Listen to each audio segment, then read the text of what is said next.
podcast. Conhecimento que sai de dentro das paredes da escola e chega até você.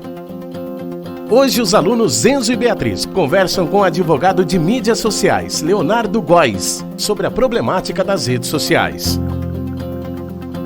Oi gente, meu nome é Beatriz. Meu nome é Enzo. E hoje a gente vem entrevistar o Dr. Leonardo sobre as redes sociais. E eu queria fazer a primeira pergunta, já que eu sou especialista e tenho um pouco de curiosidade para saber como que... sobre as redes sociais em geral, né? E como que as redes sociais afetam diretamente a vida dos jovens e adolescentes nos dias atuais? Porque a internet veio antes, mas atualmente mudou muito, né, com o passar dos anos, e como que ela afeta em si, sabe? Como que ela pode, sei lá, piorar ou facilitar a vida de alguém, de um... Certo. Enzo, Bia, muito obrigado pelo convite, muito feliz de estar aqui com vocês no podcast, que é Portcast, no Portinari, tá certo. Em cima do que o Enzo perguntou sobre redes sociais, a gente, se eu fosse responder aqui, daria uma série de podcasts, né? Mas você pontuou bem, a internet ela antecede as redes sociais. Então a gente pega, por exemplo, a geração de vocês, quantos anos vocês têm? 16 anos. Então vocês são produtos desse século, né? Vocês são produtos do século 21, vocês são produtos desse milênio. Vocês são um pouquinho diferente de mim, da minha geração, que somos do milênio passado. Viemos, crescemos, aprendemos a ter notícias, a assistir TV, a ler notícias nos jornais e de repente a gente se depara com a internet, né? Então quando eu tinha 16 anos, na verdade, igual a vocês, a internet começou a disseminar no Brasil. E nessa época a gente não tinha muita ideia do que seriam as redes sociais, do que seriam as mídias sociais. O protótipo do que a gente tem hoje, eu não sei se vocês já ouviram falar, é um tal de Orkut. Vocês já ouviram falar? Orkut? Meu pai sempre falou de Orkut que ele usava, tanto que já teve namoradinha que ele usou. Você tá dedando teu pai aqui. Entendi. Não, mas faz tempo. Faz tempo então. O Orkut faz tempo, olha que curioso, né? Se pegar qualquer pessoa de mais de 30 anos, parece que o Orkut foi ontem. E de repente o Orkut ele é antes de vocês. Tá? O protótipo no Brasil, até para discussão judiciária, né, se dá com o Orkut. Os primeiros comunicadores aqui no Brasil que fizeram grande sucesso, a gente tinha o ICQ, tinha o MSN Messenger, enfim. A galera entrava muito em bate-papo pela internet, né? Tem alguns famosos aí que eu não vou fazer propaganda, né? Porque a gente não tá ganhando nada com isso, enfim. Mas foi um tempo razoável, né, praticamente 2 décadas aí pra gente ter essa ideia de hoje de Instagram, de Facebook, de... nem tem mais, né, não fala-se tanto mais de Snapchat, talvez hoje a grande sacada aí das grandes Big Techs é o tal do TikTok, que provavelmente vocês usam, muitos dos que estão nos assistindo também utilizam, né, enfim, e... em cima do que eu acho que você quis me perguntar, né, de como que as redes sociais podem influenciar o dia a dia de vocês e as eventuais complicações jurídicas disso, né? Eu acho que o primeiro ponto que a gente tem que falar é que a Meta, que é a proprietária do Facebook, do WhatsApp, do Instagram, enfim, ela estabelece que ninguém menor de 13 anos pode utilizar esses serviços, né? Então começa por aí. Quem tem menos de 13 anos, via de regra, pelos termos de uso, pelas políticas de privacidade da Meta, não podem fazer uso desse serviço. De modo, então, que quem estiver fazendo isso, mesmo com o consentimento dos pais, mesmo com a responsabilidade dos pais, não deveria. Ao menos que o pai seja o mantenedor do perfil, igual a gente vê aí, às vezes, bebê com perfil e tudo mais, daí o pai, o responsável, o maior que faz a utilização disso. Então esse é um ponto. Eu tenho mais de 13 anos e utilizo as redes sociais. Ok, até você completar 18 anos, se você cometer algum tipo de ilícito, quem responde são seus pais responsáveis. Sim, mas é um ponto que você falou, que a rede social exige um maior de 13 anos, né? Que, pra você poder entrar e usufruir de tudo. Mas atualmente, né, ninguém respeita a regra em si. Então, tanto que teve uma varredura recente do Instagram que vários perfis acabaram sendo deletados, né? No Instagram? Essa regra E essa regra ela é interessante, porque ela advém da política da Meta, que é a dona do Facebook. Porque se a gente for pegar o corte legal no Brasil, a gente fala que de 12 a 18 é o adolescente, né? 0 a 12 criança, 12 a 18 adolescente, a partir dos 18 a plena capacidade civil que você é adulto. Essa questão dos 13 anos foi algo que foi trazido pelas políticas do Facebook já vindas dos Estados Unidos. De modo que também compreende com a faixa de adolescência aqui no Brasil. Né? Mas tipo... como que você disse, tipo, que os pais respondem, mas qual, tipo, seria o pior, assim, dos casos possíveis? Que seria, tipo, se acontecer uma coisa, tipo, um moleque ou uma menina fez uma coisa horrível na internet, assim, certo? Quem responde é o pai, mas o que pode acontecer com ele? O que pode acontecer ao filho ou ao pai, assim? O que você entende por horrível? Não, horrível eu não sei, divulgação, ou explanação, ou difamação, qualquer coisa que seja contra a lei, assim, ou errado, né? Então, são 2 pontos, então, olha só. Vocês, enquanto adolescentes, vocês respondem hoje juridicamente, se vocês cometerem, entre aspas, um crime, vocês respondem por ato infracional equiparado a um crime. Então, todos os crimes que estão dispostos na nossa legislação, se você é adolescente, o Estatuto da Criança e do Adolescente, ele traz que você responderá como se fosse um ato infracional. Então, você até falou, uma difamação. Então tem 3 crimes contra a honra: calúnia, difamação e injúria. Então lá no Código Penal, se você entrar 138, 139 e 140, respectivamente são esses 3 crimes. Se você, enquanto menor de idade, perpetra um crime desse, você responde por ato infracional equiparado. Então você pode, entre outras coisas, ter até medida de internação. Porque a medida assim, eu digo, ato infracional. Eu não estou falando que seria um caso correspondente aos atos infracionais contra a honra. Uma das possibilidades. Você está falando uma coisa bem perversa, né? Então, por exemplo, ninguém hoje, via de regra, ninguém vai matar alguém pela internet, pelas redes sociais, correto? Então, o crime de homicídio, por exemplo, se você é adolescente, você responde por ato infracional equiparado ao homicídio. Mas olha só que interessante, a depender da circunstância, você pode pela internet auxiliar, instigar alguém a cometer um suicídio, por exemplo. Isso é muito comum ainda, né? Isso é um crime. Isso é um crime, tá lá no artigo 122, é um crime... É homicídio isso aí? Não, isso é um crime chamado auxílio, induzimento e instigação ao suicídio. Tem um crime disso, que é o 122, está no Código Penal. Se você como adolescente faz isso, você responde por ato infracional equiparado a esse crime. Ponto. Então você falou algo bem horrível, algo bem terrível. Então, poderia acontecer isso. Ponto. Os pais não respondem criminalmente, porque não é que o pai não responde. Nenhuma pessoa pode responder criminalmente por outra. Mas eles podem vir a responder civilmente por causa de alguma coisa que vocês fizerem. Então, vamos sair um pouco do caso horrível e vamos para o que é mais comum acontecer. Eu vou trazer, inclusive, que serviu como base, uma comunidade que foi criada no Orkut, lá que você falou que seu pai conversava com as menininhas, né? Enfim, com as menininhas, mas seu pai era um menininho também, tem que ficar bem claro também. Na época que tinha Orkut, né? Enfim. Então, nessa época, teve uma galerinha da idade de vocês lá em Minas Gerais que criou uma comunidade achincalhando, acabando com a honra de uma professora de matemática.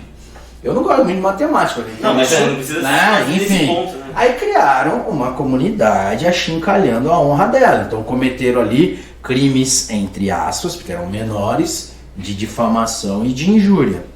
Sem prejuízo de discussão de ato infracional, os pais dos criadores daquela comunidade tiveram que indenizar cada um, que no caso foram 2 alunos, então vamos imaginar. Imaginar, tá?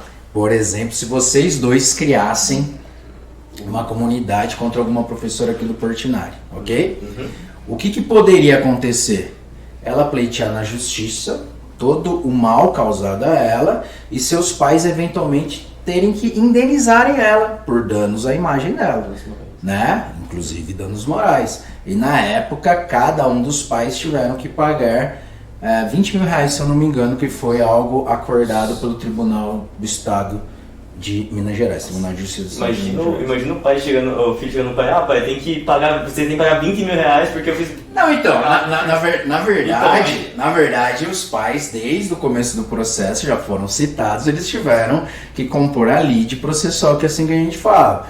Mas quando você fala, já imagina meu pai ficar sabendo, na grande maioria das vezes, infelizmente, os pais não têm a menor ideia do que os filhos estão fazendo. Exato, primeiro tempo. Né?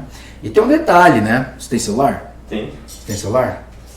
Então o que acontece? Para você ter uma linha de celular, o seu chip, a sua conta tem que estar cadastrado em nome de um maior, correto? Então vocês já pararam para pensar que tudo que vocês eventualmente fizerem, independente de ser em rede social ou não, pelo celular, quem vai responder são os responsáveis por vocês? Exatamente, são eles. Exatamente, né? E sobre o assunto que você falou sobre o caso que aconteceu lá no 3 Mato Grosso, não sei onde foi no Brasil. Certo. Teve o caso também da Baleia Azul, né? Que tipo, repercutiu isso na internet, de grande fama, e causou morte de muitas pessoas, né? Sim. Isso tem a ver, né? Questão. Tem, é porque o que acontece? Se eu não me engano, isso aí aconteceu acho que cerca de 5, 6 anos atrás, né? Tinha uma espécie de um tutor virtual que era desconhecido que ficava estipulando regras, metas para que os usuários fizessem, né? Então, pelo ao redor do país não, né? Daí seria ao redor do mundo, porque a Baleia Azul foi ao redor do mundo. Mas pelo país, teve casos de crianças e adolescentes pendurado em viaduto, né? Por exemplo, que era para fazer, é uma das provas, né? Fazer alguma coisa completamente aleatória e perigosa porque fazia parte do jogo. E supostamente esse tutor na internet ameaçava não só a criança ou adolescente, como toda a família. E muitos tinham medo de contar para os pais responsáveis porque em tese esse é o grande problema. Vocês que são jovens, eu já estou um pouquinho mais de idade, mas os jovens, o que acontece? Às vezes tem um medo do pai, da mãe, do responsável, e é inexplicável que não sente o menor medo de pessoas desconhecidas que podem colocar eles em perigo, né? Então assim, eu tenho medo de contar pro meu pai que eu vou matar alguém, entre aspas, né? Porque assim, né? Eu tenho medo de contar pra minha mãe que mandaram eu pular do viaduto, mas não tenho medo de pular do viaduto, é um negócio estranho. Não. Mas eu acho que é muito em função, espero que não seja o caso de vocês dois e da maioria dos alunos daqui, é um distanciamento, né, do pai e da mãe, né? Às vezes o adolescente ele desabafa para pessoas que ele nem conhece na internet, mas não conta o trivial pro pai e pra mãe, né? Tanto é o essencial. Tanto que, tipo, é normal, você falou, você conhece a pessoa, vai nem 3 dias, já abre toda, tipo, a sua vida, coisa assim. Mas, às vezes, eu acho que o adolescente enxerga o pai ou a mãe como alguém, tipo, sabe, não vai saber lidar com a situação. Mas, eu não sei como pode explicar, mas não é que eu ia sentir isso aí. Mas teve uma época que parece que alguns pais não entendem, que você sente assim, sabe? Parece que uma pessoa da sua idade vai entender você melhor. Sim. É uma sensação, não sei se, tipo... Seus pais também tiveram essa sensação, né? A idade de vocês. Depois quando eu abri o jogo e percebi como que é muito melhor ter uma amizade, assim, bem definida com os pais. Os pais de vocês tiveram essa sensação na idade de vocês, os avós de vocês tiveram essa sensação nessa idade também, é normal. A diferença é que na época deles, né, não tinha essa facilidade de comunicação com estranhos em uma curta distância e em uma larga escala. Por quê? Eu cresci ouvindo dos meus pais, não converse com estranho, não aceita doce na rua, não sei o quê. E de repente vocês estão ali no quarto de vocês conversando com o mundo inteiro, né? E o pai e a mãe acham que vocês estão seguros, e vocês estão muito mais vulneráveis do que se vocês estivessem na rua mesmo. É muito amplo, né? A manipulação que tem atrás disso, se a pessoa quiser ser mal, realmente é muito fácil. Sim. Vai descobrir uma coisa sua, realmente. E curioso você ter falado isso, Izumi. E que hoje muitos dos mais velhos também, que não cresceram aprendendo as redes sociais igual a vocês, também são vítimas fáceis. Então, porque às vezes ali tá conversando com um perfil, achando que é aquela pessoa e não há. Eu posso criar um perfil agora no Instagram, um perfil no TikTok e me passar, sei lá, pela Fernandinha que tem 15 anos e juntar um monte de foto de uma menina de 15 anos e conversar com algum adulto me passando por ela, entendeu? É muito fácil, né? Muito fácil, muita gente cai nisso, né? Muito adulto cai nesse golpe. Bem que você falou, tipo, eu vejo muitas, tipo, senhores e senhoras que mexem no celular, tipo, ganham um celular recentemente, assim, mexem no WhatsApp, chegar pessoas que, tipo, às vezes têm acesso a pessoas próximas delas, chegam falando assim, me faz uma transferência de Pix. Exato. E acontece, já vi, tipo, pessoas próximas acontecer isso, já, tipo, de... E eu acho que o paradoxo que a gente vive é exatamente esse, né? Vocês, né, crianças e adolescentes, principalmente os adolescentes, entendem como funciona os meios digitais, não cairiam em golpes tidos como esses, assim, por exemplo, né? Mas vocês estão muito suscetíveis a serem impressionados por pessoas desconhecidas. Em contrapartida, os mais velhos que não têm muita noção, às vezes acabam caindo por pessoas que se passam por vocês. Eu já cansei de ver gente caindo em golpe de Pix, enfim, eu trabalho com isso, né? Então eu vejo que... Mas assim, é tudo questão de conversa. A partir do momento que o pai e a mãe conversam com seus filhos, tendo ou não tendo um repertório digital, tudo acaba sendo mais fácil. É tudo fruto de comunicação. Mas uma coisa também é que os adolescentes, eu acho que eles têm medo de serem julgados pelos pais. E eu acho que isso... de certa forma sim, mas eu vejo mais assim, talvez porque eu já atuei com casos envolvendo adolescentes que acabaram repercutindo, né, no mundo jurídico. E a gente percebe que às vezes esse julgamento é comparado com outro amigo, por exemplo, o pai e a mãe deles não faz isso, então eu nem vou falar nada pro meu pai e pra minha mãe que eles não vão entender. E cada criação é cada criação, né? Eu acho que comunicação em excesso não é demais, tanto que toda vez que eu faço uma palestra, converso com os pais nas escolas de ensino fundamental, ensino médio, eu falo que não existe privacidade de celular para os filhos. Não existe. Não existe. Eu falo que, e eu acho que vai ter pai e mãe que vai estar assistindo a gente, né? Vai estar ouvindo a gente, e eu até peço desculpa para vocês se vocês falam que meu pai e minha mãe não mexem no celular. Isso não existe. Eles podem mexer a hora que quiserem, mesmo porque quando aí vocês tiverem 18 anos e saírem de casa, daí vocês têm privacidade. Agora não. Mas falando nessa questão também de toda a integração da rede social, você acha que a dependência é algo muito preocupante? Ou você acha que pode afetar de certa forma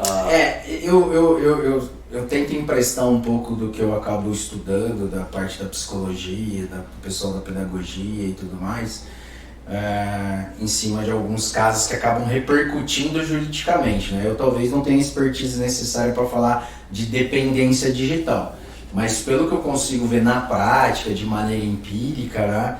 O caso envolvendo assim, os casos envolvendo crianças e adolescentes que chegam até, infelizmente, a se suicidarem ou a se mutilarem ou até algum tipo de problema, causar algum tipo de deformidade pro resto da vida, é muito em função dessa dependência e achar que tudo aquilo que eles veem atrás de filtros, né, seria a realidade. Tem gente que não consegue ficar longe da internet. Eu vou contar um caso para vocês que eu acho que pode ilustrar isso, e não é só criança e adolescente não, pode ser adulto, né? Uma vez eu atendi uma moça que ela queria se separar do marido. Era uma loucura assim. Ela queria se separar, não que é uma loucura separar é normal. Ela queria se separar do marido, mas ela não queria que o marido soubesse que ela estava indo atrás de advogado. Ela não queria, ela queria separar, mas não queria que o marido soubesse. Sabe que ela não queria, ela foi, entre aspas, escondida, e ela fez check-in no escritório. Então, tipo assim, ela não queria que ninguém soubesse, mas fez check-in. Por quê? Ela era uma completa dependente digital. Todo lugar que ela ia, ela deixava rastro. Então, quando ela queria ser discreta, ela não conseguia. Então, assim, entre aspas, né, ela chegou toda preocupada, falando com a secretária e para não sei o que, para ninguém contar que ela estava no escritório, e ela fez check-in. Entendeu? É loucura, doideira. É doideira, porque esse é um jeito evidente, assim, que a pessoa... Mas assim, eu já participei de alguns eventos envolvendo questão de dependência digital. Hoje tem clínicas de dependência digital, né? Especificamente nessa área. Tem clínica. Da mesma forma que qualquer coisa que você utilizar em excesso pode se tornar um grande problema, né? E uma das formas de você desintoxicar da utilização de redes sociais é ficar longe, né? Então, clínica de dependente digital normalmente não vai ter Wi-Fi, né? Então não vai ter nada lá, né? Tanto que você vê, tipo, a pessoa fazer acampamento, que era muito normal fazer acampamento, sair pra lugares que não tem internet. Daí, tipo, hoje em dia, muitas pessoas não querem fazer isso, porque chega a questão e fala assim, eu preciso ver o WhatsApp. É que hoje tá muito na questão, qual que é a graça não é fazer, a graça é que os outros saibam o que eu fiz, né? Se eu quiser postar stories, essas coisas. Enfim. Uma vez eu estava vendo uma reportagem sobre os locais mais perigosos de se fazer selfie no mundo, né? Fazer check-in, fazer não sei o quê, que a galera colocava a vida em risco para poder fazer selfie ou check-in em algum determinado lugar. Falar que eu sou tipo top, assim, tipo, chego numa montanha e falo assim, tira uma selfie e falo assim, onde eu cheguei aqui. Teve vários vídeos na internet. Mas o legal é você subir na montanha ou o legal é simplesmente falar que você... Enfim, é relativo. É relativo, cada gosto independente, é a mesma coisa. E como você acha que as redes sociais afetam a nossa vida? Assim, Bom, tipo, a nossa privacidade. Eu acredito assim que da maneira como a gente hoje trata os nossos dados pessoais, como a gente preenche os mais variados formulários na internet e acaba ostentando isso através de perfis, hoje eu não consigo enxergar uma privacidade como aquela que a gente desenhava lá atrás, na concepção das redes sociais, que são um local mais seguro, mais tranquilo, por mais que a gente tenha ferramentas de privacidade para limitar uma publicação, né? Então a gente pega, por exemplo, o Instagram. Tem Instagram que é fechado, tem Instagram que é aberto, tem Instagram que é profissional, tem Instagram que é para criador de conteúdo, enfim, a mesma coisa você vai transpor isso para Facebook, para Twitter, para TikTok, enfim. Até aproveitando vocês dois jovens que estão aqui, né? Se tiver mais alguma rede que vocês utilizem e queiram falar, mas basicamente eu vejo hoje que vocês utilizam o quê? Instagram e TikTok, né? E Twitter daquele jeito e Facebook virou coisa de velho, né? Olha que ponto chegamos. Facebook virou coisa de velho e o Orkut já não existe mais. A questão da privacidade, hoje, assim, independentemente da maneira como a gente utiliza a rede social, paralelo a isso, hoje se vende banco de dados com as nossas informações em larga escala, sabe? Até recentemente passou a vigorar uma lei que chama LGPD, que é a Lei Geral de Proteção de Dados, que tenta proteger um pouco mais a maneira como os nossos dados são tratados aí pelos controladores e operadores, que é a terminologia que a lei traz, né? Mas assim, Beatriz, hoje a gente coloca tudo, a gente coloca e quer demonstrar onde a gente nasceu, onde a gente estuda, onde a gente esteve no final de semana, os nossos gostos, predileções, enfim, né? Por isso que se alguém fizer um uso ruim, né, dessas informações, pode ludibriar, pode enganar muita gente, né? Porque é muito comum. E aí é coisa de gente mais velha, né? Assim, é coisa de gente mais velha. É muito comum pessoas mais velhas ali, de 30, 40, 50 anos, do nada alguém começa a conversar e começa a falar, eu gosto disso. Daí a pessoa fala, nossa, eu também gosto, não sei o que, tal, essa música, nossa, minha música favorita. Aí de repente a pessoa fala, nossa, encontrei o amor da minha vida. Só que do outro lado a pessoa está utilizando as informações que ela mesma foi postando na internet durante 15 anos. Eu posso colocar um corte aí de pelo menos uns 15 anos, né? E como você acha que a gente pode evitar essa exposição, esses perigos? Acho que se eu soubesse essa resposta eu tava milionário. Porque hoje em dia é muito complicado, evitar é difícil. Eu lembro uma vez que eu leciono no curso de Direito já faz praticamente já faz 12, 13 anos. E uma vez eu lecionando a matéria de direito digital, eu fiz uma pergunta para a turma quem não tinha rede social. E só teve um aluno que falou que não tinha. E aí, de repente, né, eu olhei para ele igual você está olhando para mim assim, né? Como se fosse, sei lá, Matusalém, né? Lá atrás, alguma coisa assim. E ele deu eu fiz uma pergunta para ele, ele deu uma das respostas mais geniais. Assim, mas por que você não tem? E ele falou, mas por que eu precisava ter? A partir disso eu comecei a refletir quanto a muita coisa, e como você fala, como que eu vou evitar essa superexposição? Talvez criando redes sociais tão somente para aqueles fins que vão trazer algum benefício para mim. Então, por que você tem Twitter? Porque meu amigo tem. Por que você tem TikTok? Porque minha amiga tem. Porque... Tá, mas o que você tira de bom nisso? Então tem muita gente que às vezes tem perfis em redes sociais e não posta nada. Só acompanha.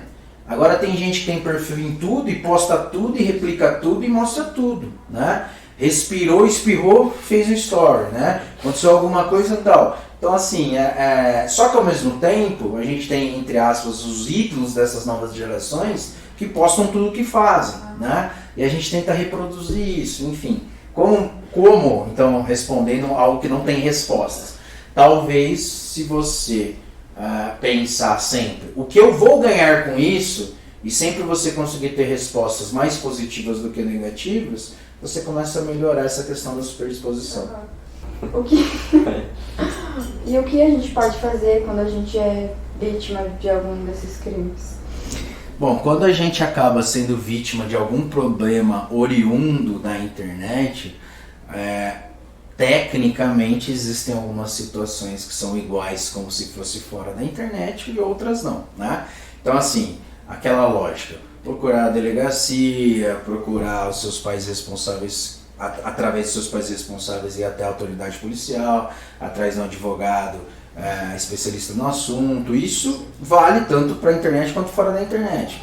Mas tem alguns detalhezinhos que eu acho que vocês mais jovens já conseguiriam matar de primeira do que ter aquela orientação que vai perder prova. Uma das coisas vocês têm a mania de dar print em tudo, então se você foi vítima de alguma coisa, dê o print, capture a tela, mas mais do que isso, guardem a URL. O que é a URL? É o endereço correspondente daquela situação na internet, tá? Então, que fica salvo. Então ali, por exemplo, se você tá lá, facebook.com/, daí tem lá o username, o login da pessoa, ou tá lá ID, uma numeração, aquela URL, o www e a continuação, ele é um endereço daquilo que aconteceu na internet. Como a gente utiliza muito celular, o pessoal não tem muito hábito de falar, mas tem URL? Isso tem. Toda vez que você clicar em compartilhar, alguma postagem, alguma foto, tem lá, link, compartilhar o link, a URL, então sempre salva a figura, né, faz o print screen e também salva a URL. Isso é uma das coisas imprescindíveis para depois procurar o autor, quem fez aquilo, né? E para também não falar que aquele print screen que você fez, no direito a gente chama de apócrifo, que seria o quê? Eu criei aquilo, eu mudei aquilo, eu fiz aquilo, né? Entendi. Mas tipo, a questão do URL que você falou, tem um lugar específico que guarda esse banco de dados? Quem que tem um dono para isso? Tem uma empresa, uma questão? Porque eu não sabia esse negócio de URL realmente fala salvo. Pensei que era só um gerado, só para, tipo, sei lá, mencionar ou para indicar que é um site ou outro. Mas tem um lugar que salva esse último URL internacional no Brasil? Não, é porque como é que funciona? No Brasil a gente tem uma legislação própria para isso, a lei de 2014, que chama Marco Civil da Internet. E o que ele obriga os provedores de aplicação a fazer? Guardar por 6 meses todos os dados referentes a determinada URL, entre aspas, porque a gente está falando de IP. Você já ouviu falar de IP? Já. O que é um IP? Não, eu sei que IP é tipo negócio de internet, ela parece uns pontinhos assim e tal, dá pra rastrear qualquer pessoa, informações. Você tem IP, chama Internet Protocol, você tem escala IPv6 e IPv4. Então são um conjunto de numerozinhos, né? O IPv4 era cadeia de 0 a 255, 4 centenas, fazia a variação, e IPv6 é hexadecimal, mistura número com letra, mas enfim. Isso é uma espécie de, entre aspas, um chassi número chassi, um indicador que naquele momento na internet só a sua conexão tinha aquele IP. Então no seu celular agora você está no 4G, no 3G da sua operadora, a sua operadora deu um IP para você, deu um IP para mim, deu um IP para mim. Agora se todos nós estamos conectados numa Wi-Fi, é o mesmo IP. Isso é um endereço, ponto. A URL na internet, quando você tem, que a gente chama de alias, que é um apelido, entre aspas, é um facilitador para você não ter que ficar digitando IP para entrar, entendeu? Porque uma página na internet, ela está atrás de um IP. Então, assim, o Facebook, o Instagram, o TikTok, qualquer aplicativo, ele é um provedor de aplicação. Ele tem que guardar os dados referentes a uma determinada URL, a um IP, por 6 meses. E a gente tem os provedores de conexão, que aí seria a Vivo, seria a TIM, seria a Claro, que distribui a conexão que ele guarda por 1 ano. Então, você guardando certinho as informações, tem como você judicialmente decifrar essa URL, decifrar esse IP. Mas o IP, então, como tipo, fala que cada um tem o seu IP, não tem perigo de... Cada conexão tem o seu IP. Cada conexão tem seu IP, assim, tipo, o operador te dá um IP por causa que especificamente é seu, que ninguém pode, tipo, dividir, certo? Tirando o Wi-Fi. Mas não tem como rastrear, tem como rastrear na internet só casa, seu endereço, né? Pelo que Sim. Esse não é um perigo recorrente, igual você já é um caso, assim?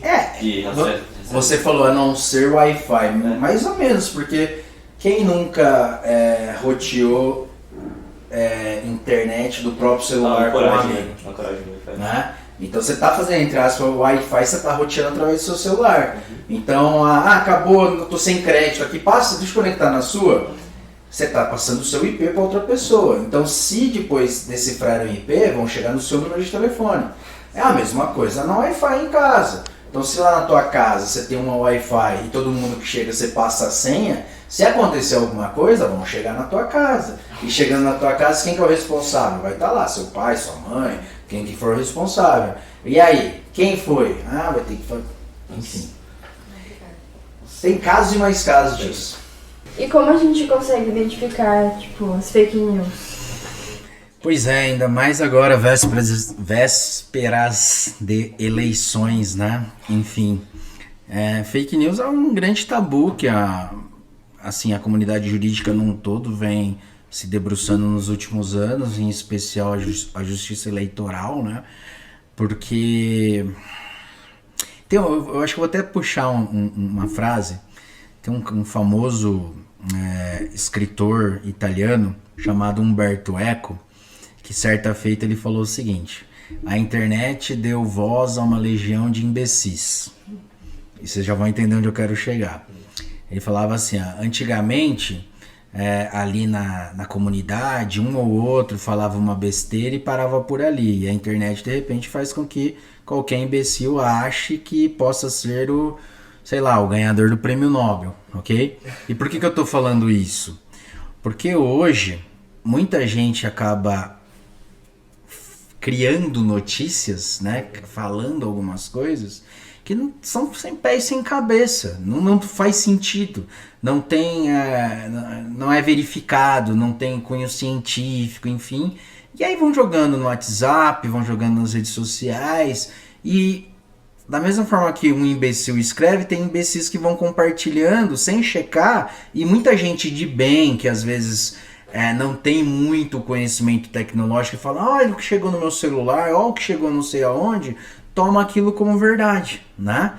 Então, assim, a gente tem que tomar muito cuidado, tudo aquilo que a gente eventualmente receba, seja nas redes sociais, seja nos comunicadores instantâneos, de checar, ver se aquilo é verdade, né? Então existem alguns passo a passo básicos, Bia, que seria, por exemplo, pega aquela notícia, joga no seu mecanismo de busca favorito, Google, quase todo mundo utiliza o Google, e aí provavelmente aquilo já vai estar indexado e linkado a alguma agência verificadora de notícia. Boa parte dessas correntes que vocês recebem em grupo de WhatsApp e tudo mais, é muito fácil bater o olho e ver que aquilo é fake news. Normalmente fake news, o texto já está mal escrito, já tem erro gramatical, já tem alguma coisa absurda. Vocês acreditam que recentemente falaram até que a Terra é plana? Enfim, né? Sigamos. É muito comum ver idosos, tipo, compartilharem essas fake news, né? Mas infelizmente a gente vive um momento que dos mais idosos aos mais jovens, assim, a imbecilidade não tem idade, infelizmente, né? Mas assim, minha avó, por exemplo, que é ela tem 81 anos, 80 anos, desculpa, avó, não sei se ela vai ver isso. Enfim, mas ela é oxagenária, ela aprendeu uma coisa bem bacana. Os netos dela, eu e meu irmão, que a gente tem mais... Eu na parte jurídica, mas meu irmão também, ele trabalha na parte na verdade, ele trabalha na parte de inteligência no Ministério da Justiça e desenvolve também aplicativo e tudo mais. A gente ensinou ela que ela nunca pode clicar no azulzinho. E ela aprendeu. Azulzinho, link, né? Então, assim, quando tem lá alguma fake news, alguma coisa que pode ser um phishing, né? Que é uma técnica de estelionato, né? Ela não clica nos azulzinhos, ela já aprendeu. Tem azulzinho, eu não clico. Às vezes pode ser até coisa que ela tem que clicar, mas ela não clica.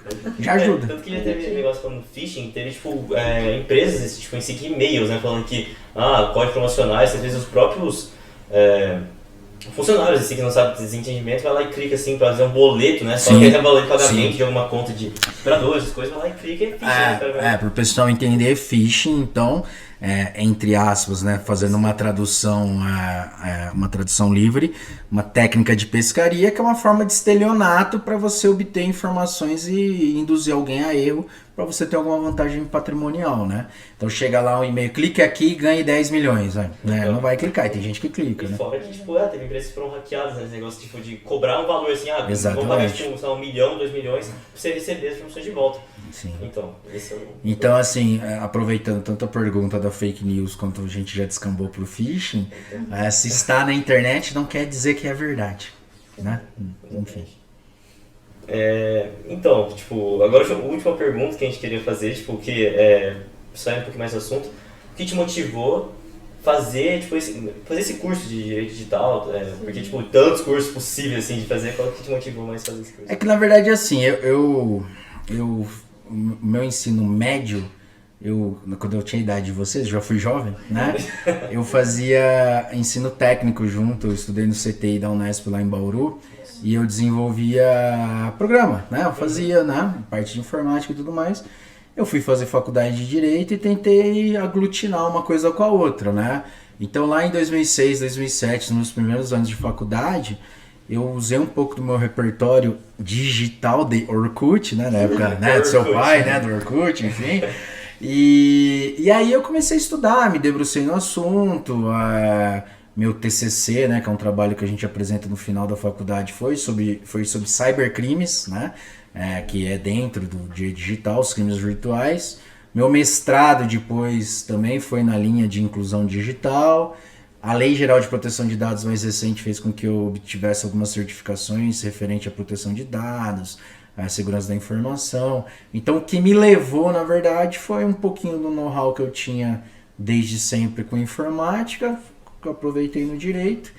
E é isso. Meu filhinho foi, né? E é isso. Então. E é isso. E porque a gente tem que trabalhar, ganhar dinheiro, né? Tem que sobreviver. Tem que sobreviver, né? Tem que pagar boleto. Pagar boleto, que você falou dos boletos.